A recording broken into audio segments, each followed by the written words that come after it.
بعض لوگ یہ کہتے ہیں کہ محرم الحرام کا جو مہینہ ہے اس کے اندر قیامت آئے گی. اسی طرح بعض لوگ یہ بھی کہتے ہیں کہ 10 محرم الحرام کا وہ دن ہوگا یا جمعے کا دن ہوگا. تو کیا حدیث پاک یا قرآن شریف میں ایسا کوئی روایت یا ایسی کوئی آیت ملتی ہے کہ جس میں اس کا ثبوت ہو؟ قرآن پاک میں جو قیامت کے حوالے سے بیان فرمایا گیا ہے اس میں فرمایا گیا کہ قیامت اچانک آئے گی.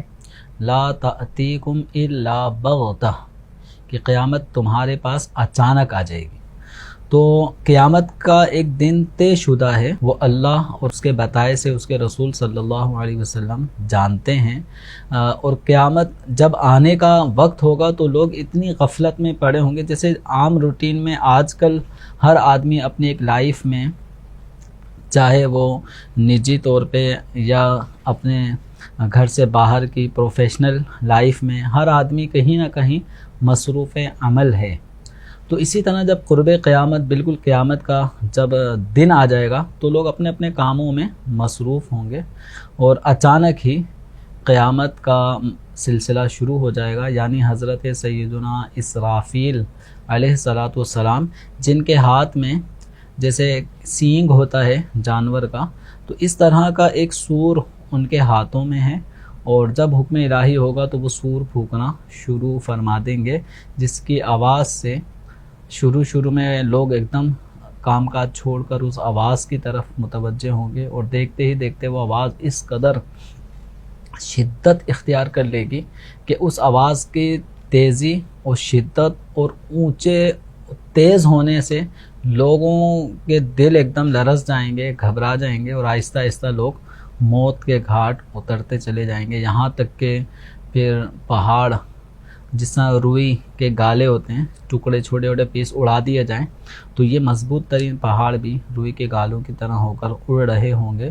پھر آسمان زمین یہ فنا ہوں گے، اسی طرح سورج چاند بے نور ہو جائیں گے. جو بھی اس وقت روئے زمین پر زندہ شخص یا زندہ جانور ہے وہ سب مر جائیں گے. یہاں تک کہ حضرت اسرافیل علیہ الصلاۃ والسلام بھی جو سور پھونک رہے ہوں گے، ان پر بھی موت واقع ہو جائے گی. پھر اللہ تعالیٰ کے حکم سے پھر یہ دوبارہ زندہ ہوں گے، پھر سور پھونکا جائے گا. پھر قیامت کا دن جس میں لوگ اپنی قبروں سے پھر نکلنا شروع ہو جائیں گے. تو یہ پورا ایک طویل بیان ہے جو احادیث کریمہ میں موجود ہے. بہار شریعت کے پہلے حصے میں اس قیامت کے منظر کو بھی ذکر فرمایا احادیث کی روشنی میں. تو اب یہ قیامت کس دن آئے گی؟ آئے گی ایک دم اچانک. یعنی بعض چیزیں ایسی ہوتی ہیں کہ طے شدہ وقت ان کا ہوتا ہے، لیکن وہ طے شدہ وقت لوگ ہم پر ظاہر نہیں ہوتا. تو کوئی کام اچانک، جس کو ہم کہتے ہیں یہ تو اچانک ہو گیا، حالانکہ وہ اپنے ٹائم کے مطابق ہی ہوا ہے. تو یوں ہی قیامت کا جو وقت ہے وہ اللہ کے علم میں ہے، اللہ کے بتائے سے اس کے رسول صلی اللہ علیہ وسلم کے علم میں ہے. اب اللہ کے رسول صلی اللہ علیہ وسلم نے قیامت کے حوالے سے کچھ باتوں کو واضح کر کے بیان فرمایا، جیسے کہ مسلم شریف کی روایت ہے، وَلَا تَقُومُ السَّاعَةُ إِلَّا فِي يَوْمِ الْجُمُعَةِ. تو جمعۃ المبارک کے دن میں بہت سارے کاموں کا آپ صلی اللہ علیہ وسلم نے ذکر فرمایا، جس میں یہ ہے کہ جمعۃ المبارک یہ وہ بہتر دن ہے جس میں سورج طلوع ہوتا ہے. تو جمعۃ المبارک وہ بہتر دن ہے. اس دن میں آدم علیہ السلام کی پیدائش ہوئی، اسی دن آدم علیہ السلام جنت میں داخل ہوئے، اور اسی دن آدم علیہ الصلاۃ والسلام کو دنیا میں بھیجا گیا. اور پھر ایک بات یہ بھی بیان فرمائی گئی کہ قیامت قائم نہیں ہوگی مگر جمعہ کے دن. تو مسلم شریف کی روایت میں ہمیں ملتا ہے کہ جو 7 ایام ہیں ایک ہفتے میں، تو ان میں جمعۃ المبارک کا دن وہ اہمیت کا حامل ہے کہ اسی دن قیامت بھی رونما ہوگی. اچھا، اب یہ مہینہ کون سا ہوگا، تاریخ کون سی ہوگی؟ تو اس حوالے سے ہم دیگر احادیث کی طرف جب مطالعہ کرتے ہیں تو دیگر احادیث میں ہمیں مزید اس حوالے سے تذکرہ ملتا ہے. جیسے کہ امام بیہقی رحمۃ اللہ تعالی علیہ نے اپنی کتاب فضائل الاوقات کے اندر اس بات کو بیان فرمایا ہے کہ جمعۃ المبارک یعنی 10 محرم الحرام کا جو دن ہے وہ کس قدر اہمیت کا حامل ہے، اس میں کیا کیا معاملات ہوئے. تو ان معاملات کو ذکر فرماتے ہوئے ایک تفصیلی حدیث مبارکہ ہے، وہاں اس بات کو بھی بیان فرمایا گیا ہے کہ وہ جو قیامت قائم ہوگی وہ عاشورے کے دن ہوگی، یوم القیامہ فی یوم عاشورہ، جو قیامت کا دن ہوگا وہ عاشورے کے دن ہوگا۔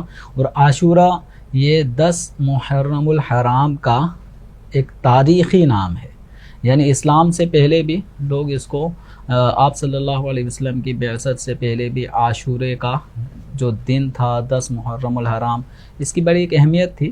تو عاشورے کا جو دن جب بھی کہا جاتا ہے تو پورے سال میں جو 12 مہینے ہیں، ان پورے 12 مہینے کے ہر مہینے کے 30 دن ہوتے ہیں، ان میں عاشورے کا جو لفظ ہے وہ 10 محرم الحرام کے لیے ہی خاص استعمال ہوتا ہے۔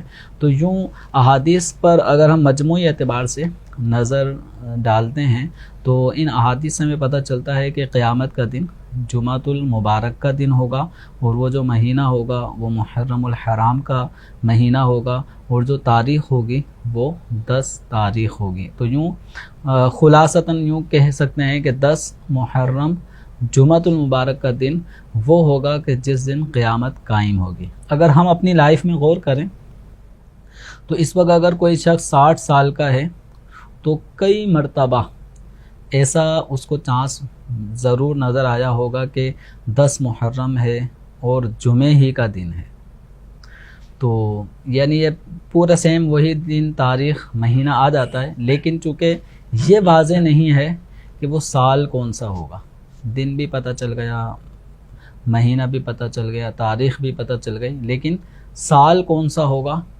یہ بات پوشیدہ رکھی گئی۔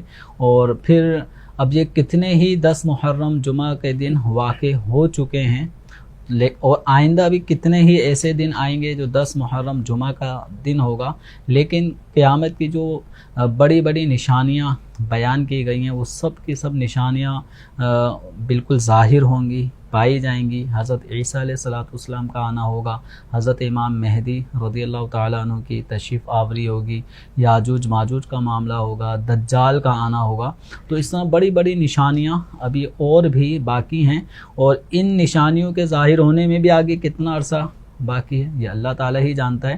تو قیامت آئے گی، اچانک آئے گی، ہر آدمی اپنے کام میں مصروف ہوگا، اور اس وقت جن لوگوں پر قیامت قائم ہوگی وہ مسلمانوں پر قائم نہیں ہوگی۔